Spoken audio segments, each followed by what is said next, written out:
Hi hello ವೀಕ್ಷಕರೇ, welcome to simple Bhagya kitchen. ಇವತ್ತು ನಾನು ಸೊಪ್ಪು ಬಳಸಿ ಆರೋಗ್ಯಕರವಾದಂಥ ಒಂದು ರೊಟ್ಟಿ ಹೇಗೆ ಮಾಡೋದಂತ ತೋರಿಸ್ತೀನಿ. ಏನೇನು ಸೊಪ್ಪು ಬಳಸಿದ್ದೀನಿ ಅಂತಲೇ ಹೇಳ್ತಾ ಇದ್ದೀನಿ ನೋಡಿ. ಒಂದು ಬೌಲು ಮೆಂತ್ಯ ಸೊಪ್ಪು ಸಣ್ಣದಾಗಿ ಕಟ್ ಮಾಡಿ ಇಟ್ಕೊಂಡಿದ್ದೀನಿ. ಹಾಗೆಯೇ 2 ಕಟ್ಟಷ್ಟು ನಾನು ಸಬ್ಸಿಗೆ ಸೊಪ್ಪು ತೊಗೊಂಡಿದ್ದೀನಿ. ಸ್ವಲ್ಪ ಕೊತ್ತಂಬರಿ ಸೊಪ್ಪು, ಒಂದು 2 ರಿಂದ 3 ಹಸಿಮೆಣಸಿನಕಾಯಿನ ಸಣ್ಣದಾಗಿ ಕಟ್ ಮಾಡಿ ಇಟ್ಕೊಂಡಿದ್ದೀನಿ. ಹಾಗೆ ಒಂದು 4 ರಿಂದ 5 ಈರುಳ್ಳಿನ ಸಣ್ಣದಾಗಿ ಕಟ್ ಮಾಡಿ ಇಟ್ಕೊಂಡಿದ್ದೀನಿ. ಸ್ವಲ್ಪ ಜೀರಿಗೆ, ರುಚಿ ತಕ್ಕಷ್ಟು ಉಪ್ಪು, ಸ್ವಲ್ಪ ಎಣ್ಣೆ, ಹಾಗೆ ಅಕ್ಕಿ ಹಿಟ್ಟು 1 ಬೌಲ್ ಆಗೋವಷ್ಟು. ನೀವು ಕ್ವಾಂಟಿಟಿ ಜಾಸ್ತಿ ಮಾಡೋದ್ರೆ ಜಾಸ್ತಿ ತಗೊಳ್ಳಿ, ಇಲ್ಲ ಕಮ್ಮಿ ಮಾಡಿದ್ರೆ ಕಮ್ಮಿ ತಗೊಳ್ಳಿ. ಈಗ ಹೇಗೆ ಮಾಡೋದಂತ ನೋಡೋಣ ಬನ್ನಿ.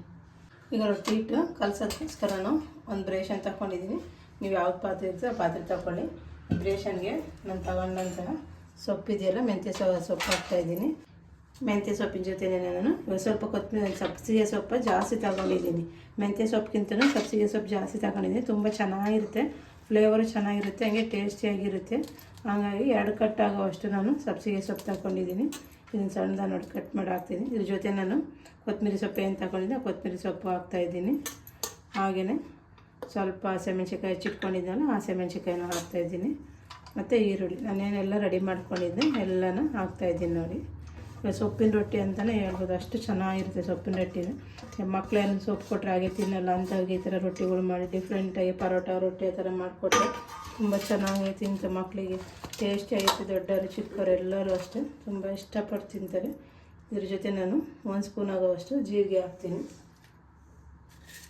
1 ಸ್ಪೂನ್ ಆಗೋವಷ್ಟು ಜೀರಿಗೆ ಹಾಕ್ತೀನಿ.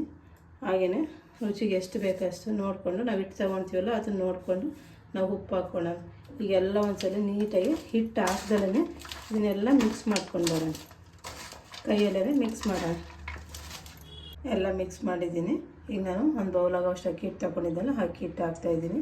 ಇದು ನೀರುಳ್ಳಿ ಮತ್ತು ಸೊಪ್ಪೆಲ್ಲ ನೀರು ಬಿಟ್ಕೊಳ್ತೈತೆ. ನೀರು ಸ್ವಲ್ಪ ನೋಡಿಕೊಂಡು ಎಷ್ಟು ಬೇಕೋ ಅಷ್ಟು ನೀರು ಹಾಕ್ಕೊಳ್ಳಿ. ಈಗಲೇ ನಾನು 1/4 ಸ್ಪೂನು ಇಲ್ಲಾಂದರೆ 1 ಸ್ಪೂನ್ ಆಗೋವಷ್ಟು ಎಣ್ಣೆ ಹಾಕ್ತಿದ್ದೀನಿ. ಜಾಸ್ತಿ ಬೇಡ, ಫಸ್ಟೇ 1 ಸ್ಪೂನ್ ಆಗೋವಷ್ಟು ಎಣ್ಣೆ ಹಾಕೋಣ. ಎಣ್ಣೆ ಹಾಕ್ಬಿಟ್ಟು ಒಂದ್ಸಲ ಎಲ್ಲ ಮಿಕ್ಸ್ ಮಾಡೋಣ. ಈಗ ನೋಡಿ ಎಲ್ಲ ಮಿಕ್ಸ್ ಮಾಡಿರೋದಾಗಿದೆ. ಸ್ವಲ್ಪ ನೀರು ಹಾಕ್ಕೊಂಡು, ಜಾಸ್ತಿ ಹಾಕೋದು ಬೇಡ, ಸ್ವಲ್ಪ ನೀರು ಹಾಕ್ಕೊಂಡು ನೀಟಾಗಿ ರೊಟ್ಟಿ ಹಿಟ್ಟು ಅದಕ್ಕೆ ನಾವು ಕಲಿಸ್ಕೊಂಡು ಕಲಸಿದ್ದೆಲ್ಲ ರೆಡಿಯಾಗಿದೆ ನೋಡಿ. ಇಷ್ಟು ಅದಕ್ಕೆ ನಾವು ಅಕ್ಕಿ ಹಿಟ್ಟು ಕಲಿಸ್ಕೊಂಡಿದ್ದೀನಿ. ರೊಟ್ಟಿಗೆ ಎಷ್ಟು ಬೇಕೋ ಅಷ್ಟು ಅದಕ್ಕೆ ಕಲಿಸ್ಕೊಂಡಿದ್ದೀನಿ. ಇವತ್ತು ನಾನು ತಣ್ಣೀರು ಹಾಕಿ ಕಲಿಸಿದ್ದೀನಿ, ಬಿಸಿನೀರು ಏನೂ ಹಾಕಿಲ್ಲ. ನೀವು ಇದೇ ರೀತಿ ತಣ್ಣೀರು ಹಾಕಿ ಅದು ಕಲಿಸ್ಕೊಳ್ಳಿ, ಇಲ್ಲಾಂದರೆ ಬಿಸಿನೀರು ಹಾಕೋದು ಹಾಕ್ಕೊಳ್ಳಿ. ಇದನ್ನು ಒಂದು 10 ನಿಮಿಷ ಹಾಗೆ ಬಿಡೋಣ. ಒಂದು ಕ್ಯಾಪ್ ಕ್ಲೋಸ್ ಮಾಡಿ ನೆನೆಯಕ್ಕೆ ಬಿಡೋಣ. ನೋಡಿ, ನಾನು ಒಂದು ತಟ್ಟೆನ ಕ್ಲೋಸ್ ಮಾಡಿ ಒಂದು 10 ನಿಮಿಷ ನೆನೆಯಕ್ಕೆ ಬಿಟ್ಟರೆ ಸಾಕು. ಹಿಟ್ಟು ನೆನ್ಕೊಳ್ಳುತ್ತೆ, ಆಮೇಲೆ ನಾವು ರೊಟ್ಟಿ ಮಾಡೋದು. ನಿಮಿಷ ಆಗಿದೆ, ಹಿಟ್ಟು ಚೆನ್ನಾಗಿ ನೆನ್ಕೊಂಡಿದ್ದೆ. ಈಗ ನಾನು ಇವತ್ತು ಕವರಲ್ಲಿ ತೋರಿಸ್ತಾ ಇದ್ದೀನಿ ರೊಟ್ಟಿ ಮಾಡೋದು. ನಾನು ಯಾವಾಗಲೂ ರೊಟ್ಟಿನ ಬಟ್ಟೆಯಲ್ಲೇ ಮಾಡೋದು. ಇವತ್ತು ಕೆಲವು ಎಲ್ಲ ಬಟ್ಟೆಯಲ್ಲಿ ಮಾಡೋಕ್ಕಾಗಲ್ಲ ಅಂತ ಅನ್ನೋರು ಕವರನ್ನು ಯೂಸ್ ಮಾಡ್ಕೋಬೋದು. ಅದು ಕವರ್ ಪ್ಲಾಸ್ಟಿಕ್ ಅಲ್ವ, ಹಂಗಾಗಿ ನಾನು ಜಾಸ್ತಿ ಕವರ್ ಯೂಸ್ ಮಾಡಲ್ಲ.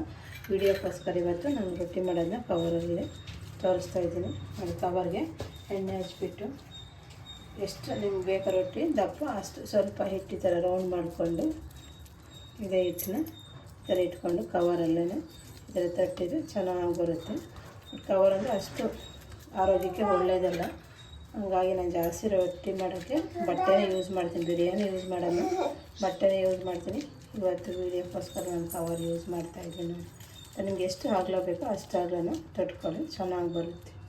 ರೊಟ್ಟಿ ಎಲ್ಲ ತಟ್ಟಿದ್ದಾಗಿದೆ ನೋಡಿ. ಸ್ವಲ್ಪ ಎಣ್ಣೆ ಹಚ್ಕೊಂಡು ತಟ್ತಾಯಿದ್ರೆ ಚೆನ್ನಾಗಿ ಬರುತ್ತೆ. ನಿಮ್ಗೆ ಎಷ್ಟು ತೆಳ್ಳಗೆ ಬೇಕೋ ಅಷ್ಟು ತೆಳ್ಳಗೆ ಬರುತ್ತೆ. ಈಗ ಆಲ್ರೆಡಿ ನಾನು ಹಂಚಿಗೆ ಎಣ್ಣೆ ಹಾಕಿದ್ದೀನಿ.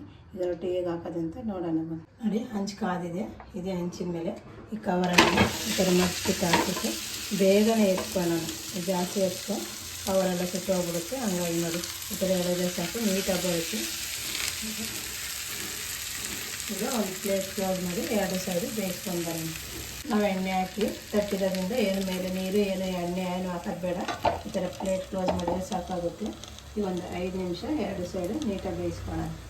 ಈಗ ಕ್ಯಾಪ್ ಓಪನ್ ಮಾಡಿ ಇದು ಎಷ್ಟು ಚೆನ್ನಾಗಿ ಅಂತ ಇನ್ನೊಂದು ಸೈಡು ನಾನು ಬೇಯಿಸ್ಕೊಳ್ಳೋಣ.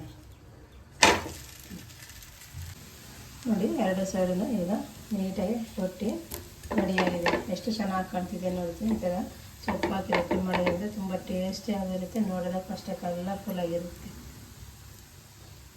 ರೊಟ್ಟಿ 2 ಸೈಡು ಬೆಂದಿದೆ. ಈಗ ನೋಡಿ, ಈಗ ಇದು ನಾನು ಒಂದು ಪ್ಲೇಟ್ಗೆ ಹಾಕ್ಕೊಳ್ತಾ ಇದ್ದೀನಿ. ಇದೇ ರೀತಿ ಎಲ್ಲ ರೊಟ್ಟಿನೂ ಮಾಡ್ಕೊಂಡು ನಾನು ಮಾಡಿದಂಥ ರೊಟ್ಟಿನ ಇವತ್ತು ನೀವು ಚಟ್ನಿ ಜೊತೆನಾದ್ರು ತಿನ್ಬೋದು, ಪಲ್ಯ ಜೊತೆನಾದ್ರು ತಿನ್ಬೋದು, ಹಾಗೇನಾದ್ರು ತಿನ್ಬೋದು. ಅಷ್ಟು ಚೆನ್ನಾಗಿರುತ್ತೆ. ನೋಡಿದ್ರಲ್ಲ ವೀಕ್ಷಕರೇ, ನಾನು ಯಾವ ರೀತಿ ಇವತ್ತು ಸಬ್ಸಿಗೆ ಸೊಪ್ಪು ಮೆಂತ್ಯ ಸೊಪ್ಪು ಬಳಸಿ ರೊಟ್ಟಿ ಮಾಡಿದೆ ಅಂತ. ಈ ರೊಟ್ಟಿನ ನೀವು ಚಟ್ನಿ ಜೊತೆನಾದ್ರು ತಿನ್ಬೋದು, ಇಲ್ಲ ಪಲ್ಯ ಜೊತೆನಾದ್ರು ತಿನ್ಬೋದು, ಇಲ್ಲ ಎಣ್ಣೆ ಬದನೆಕಾಯಿ ಜೊತೆನಾದ್ರು ತಿನ್ಬೋದು. ತುಂಬ ಚೆನ್ನಾಗಿರುತ್ತೆ. ನೀವು ಇದೇ ರೀತಿ ಒಮ್ಮೆ ಟ್ರೈ ಮಾಡ್ತೀರಲ್ವ, ಟ್ರೈ ಮಾಡಿ ಹೇಗೆ ಬಂದಿದೆ ಅಂತ ಕಮೆಂಟ್ ಮಾಡಿ, ಲೈಕ್ ಮಾಡಿ, ಶೇರ್ ಮಾಡಿ, ನಮ್ಮ ಚಾನಲ್ನ ಸಬ್ಸ್ಕ್ರೈಬ್ ಮಾಡೋದನ್ನು ಮರಿಬೇಡಿ. ನೆಕ್ಸ್ಟ್ ವಿಡಿಯೋದಲ್ಲಿ ಸಿಗೋಣ.